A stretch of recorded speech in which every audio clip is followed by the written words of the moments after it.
Hydraa operation కింద జరుగుతున్న కూల్చివేతల వల్ల భారీ భయం కలిగింది. ఇది హైదరాబాద్లోని ప్రధాన జిల్లాల్లో ఆస్తి నమోదు సంఖ్యలో గణనీయమైన తగ్గుదలకి దారితీసింది. ఈ ఆపరేషన్ ప్రభావం ఆగస్టు నెలలో నమోదైన సంఖ్యలో స్పష్టంగా కనిపిస్తోంది. రిజిస్ట్రేషన్ల సంఖ్య మరియు ఆదాయం రెండింటిలోనూ భారీ తగ్గుదల కనిపిస్తోంది.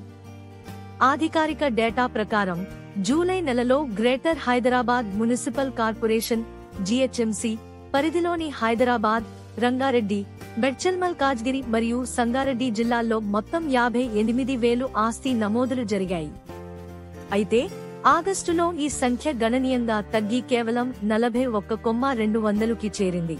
దాదాపు 17,000 నమోదు తక్కువయ్యాయి. ఈ తగ్గుదల వల్ల భారీ ఆర్థిక ప్రభావం చూపింది. జూలైలో ఆస్తి నమోదుల నుంచి వచ్చిన ఆదాయం 1,105 కోట్లుగా ఉండగా ఆగస్టులో ఇది 320 కోట్ల రూపాయలు మేర పడిపోయి మొత్త ఆదాయం కేవలం 785 కోట్లకు చేరింది. ఈ భారీ తగ్గుదలను అధికారులు హైడ్రా కూల్చివేతలకు కారణం చెబుతున్నారు. దీనివల్ల ఆస్తి కొనుగోలుదారులు మరియు అమ్మకందారులలో భయభ్రాంతులు పెరిగాయి. రిజిస్ట్రేషన్ శాఖపై ఒత్తిడి పెరుగుతోంది మరియు ప్రస్తుత భావన కొనసాగితే ఈ తగ్గుదల కొనసాగుతుందని భావిస్తున్నారు. పరిస్థితి ఎలా మారుతుందో చూడటానికి హైడ్రా ఆపరేషన్ ప్రభావం రియల్ ఎస్టేట్ మార్కెట్ మరియు ఆ ప్రాంత ఆర్థిక స్థితిపై నిఖార్సుగా పర్యవేక్షణ చేస్తున్నారు.